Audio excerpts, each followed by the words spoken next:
we continue with our coverage here tonight, a section of the M2 highway has been closed in Johannesburg as sporadic acts of violence flared up. It's after demonstrations initially opposing the jailing of former South African President Jacob Zuma spread to the country's economic hub. Zuma's incarceration has angered his supporters and exposed rifts within the ANC.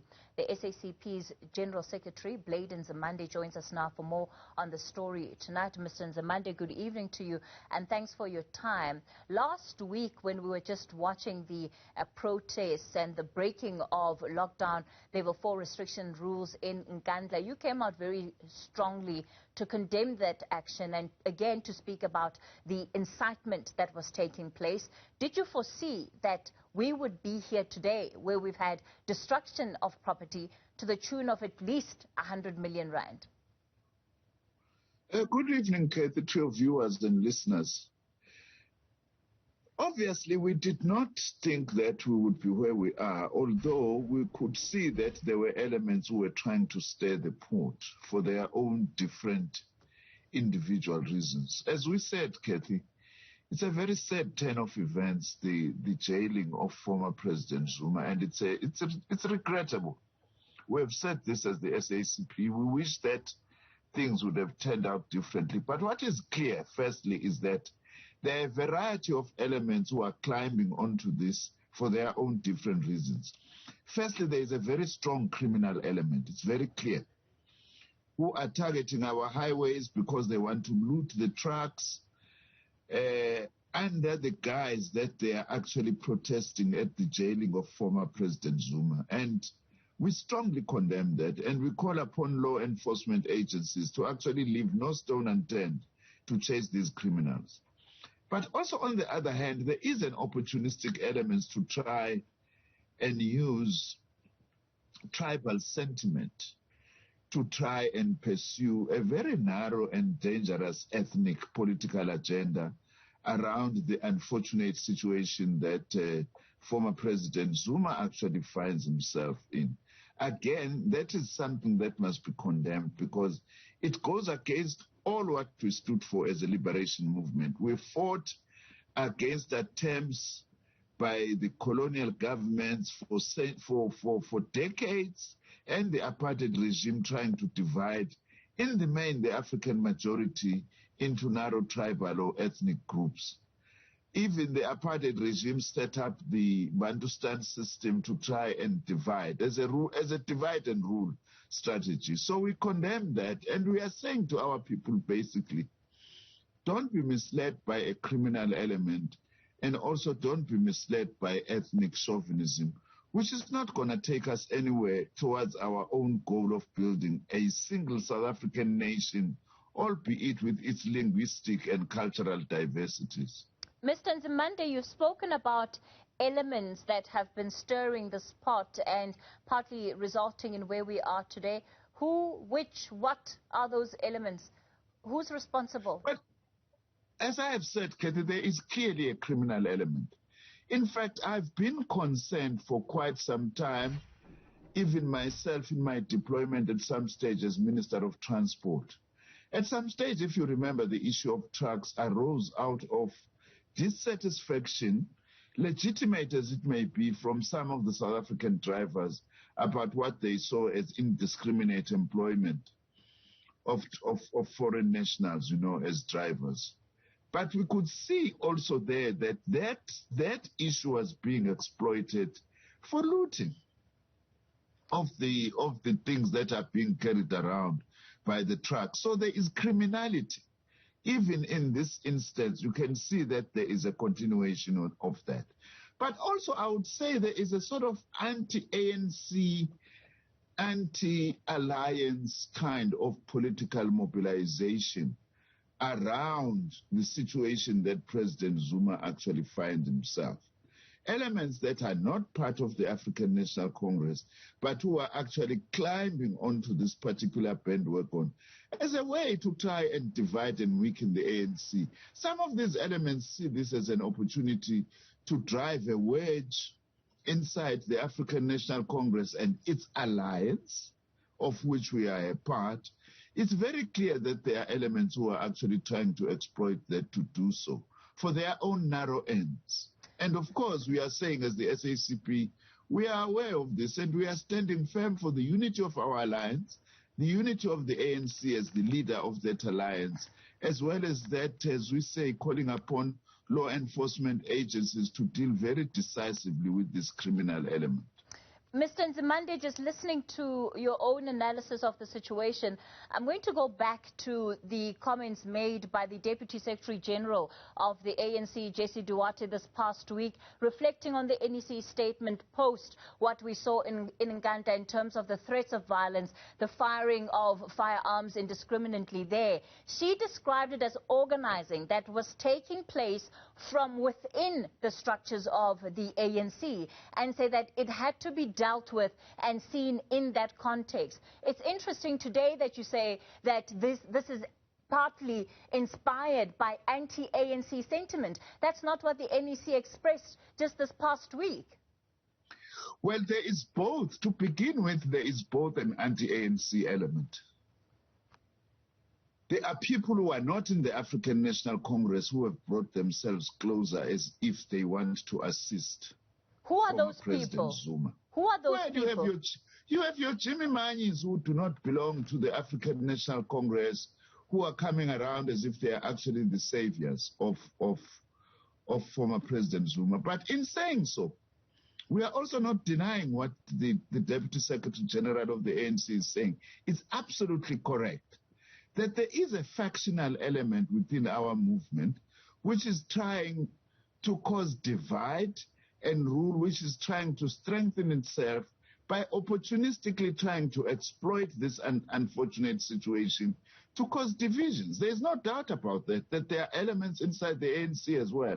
By saying that there is an anti-ANC element, it's not denied that there are people who are inside the ANC itself, but who are acting in a manner that is divisive. And in fact, in our own language, they are pursuing a counter-revolutionary agenda whose objective is to divide our movement, of which we are a part as the South African Communist Party.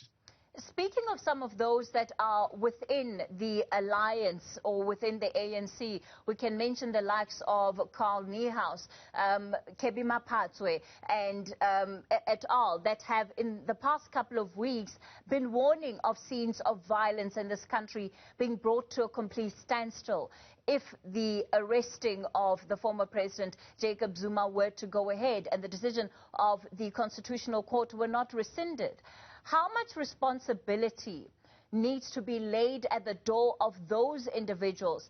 And do you think that it is incumbent on them in this moment to come out and denounce what is happening very clearly so, which is something that we haven't really seen? Yeah, absolutely. We have said this as the SACP consistently. The likes of Carl Niehaus and Comrade Kebi, we have said to them, stop using the name of Umkhonto weSizwe to pursue divisive and factionalist politics inside our own movement. And we have a right to say so as the South African Communist Party because we co-founded Umkhonto weSizwe together with the African National Congress. And we support the fact that the ANC has decided to disband both the MK-MVA and the MK Council so that these veterans could be reconstituted in a proper manner. People who use the name and the image of Umkhonto weSizwe to call upon and to threaten violence, like these comrades have been doing, they must be called to account. That is why it is correct. I'm not speaking on behalf of the ANC. I'm speaking on behalf of the SACP, but we support the stance that is being taken by the African National Congress, as well as the police, by the way, in dealing with what also sometimes, comes across, as I have said, as a criminal element and an incitement to violence and the violation of the health protocols to try and deal with the COVID-19. It's very important that we are also able to deal with that, as we have said. Those who are going around calling upon for violence, claiming to actually be saying that on behalf of or in defense of President Zuma, they must be dealt with. We must not allow our country to be a place to actually take us back to the era of bloodletting. Worse in a province like KwaZulu-Natal, where we have not even entirely actually overcome the devastating impact of the bloodletting that we had in that province from the 1980s into the 1990s. So anyone to be playing recklessly around violence, they are pursuing an agenda that is extremely dangerous, and they must be strongly condemned. And they also, if they are those who are within our own ranks, must be dealt with quite decisively, Katie. Dr. Nzimande, there are those who suggest that this country is being held ransom by squabbles, political squabbles within the ANC. So ANC versus ANC versus ANC that ends up in the kind of action that we're seeing tonight. And of course, it's ordinary South Africans that suffer. Katie, if you take the ANC itself, the ANC has acknowledged, the fact that it's got challenges. That is why it is dealing with those challenges. As far as we are aware, as the SACP, the ANC, that's why it's committed itself to renewal and unity, which is its main theme, for instance, for this year, which we support very fully, because we strongly believe that as the ANC, a weakened and divided ANC is not in the interest of this country. That is why we support the measures that the African National Congress is taking to confront factionalism, to confront corruption within its own ranks. Those are very important measures that the ANC itself is taking. And fortunately, it hasn't denied that it's actually got challenges. And that is why it is on a path of renewal, which as the SACP, we fully support. Because Kate, what we must not forget, people tend to take the existence of the ANC, some of them, for granted. One of the single biggest achievements of the ANC was to unite the African majority in this country. Its very foundation in 1912 was actually to unite the African people so that they don't divide themselves as tribes or as ethnic groupings, but to work together. We managed to defeat the apartheid regime because of that exemplary performance by the African National Congress, with the contribution of the South African Communist Party, by the way, in struggling to build a non-racial society, which is our own contribution to this. So the issue of the unity of the African people is very much at the foundation of the kind of non-racial society we want to build in South Africa. Dr. Nzimande, the moment as it is requires clear and decisive leadership. Your own expectations on President Cyril Ramaphosa tonight?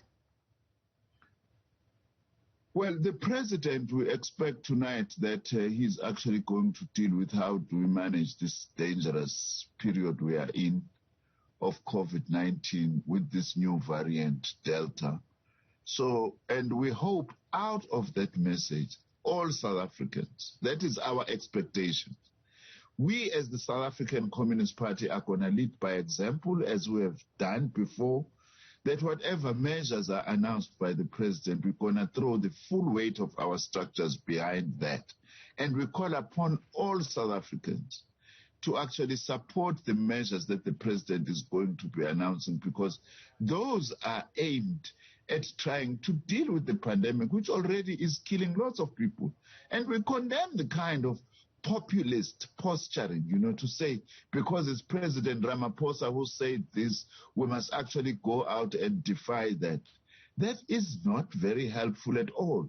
We need the unity of our people under the leadership of government to be able to defeat this virus so that we are able to save both lives and economic livelihoods as well. You don't expect the president to deal with the looting tonight? I hope he does. I hope he does. But if he doesn't do, he has already spoken quite strongly already about this whole issue of looting and has called for calm, but at the same time has also condemned the very same criminal element that we are also talking about. So the president has already been talking about those things. Of course, it would be good if he emphasizes them. If he doesn't talk about them, it will also still not be a train smash, because he has already made it very clear of what we are dealing with and what he is actually expecting of us as South Africans to do in order to defend the gains that we have made since 1994 and be able to take our country forward. Kathy, What our people should be fighting today is the real enemy, which is poverty, unemployment, inequality, gender-based violence, and femicide. Those are the enemies around which we should be uniting, rather than people who are criminally going to be sabotaging our economy by stopping and burning trucks on the way or trying to use ethnic chauvinism. The real enemy that we are calling upon, that we unite around, is unemployment and inequality, and the poverty that our people are facing, and the abuse and the violence that is being unleashed against our women. Those are the things that we should actually be fighting about. The South African Communist Party is calling on all our people not to be misled or to be diverted from these most important tasks facing us as a nation. SACP General Secretary Dr. Blade Nzimande. Let's leave it there for tonight. Thanks for your time on News at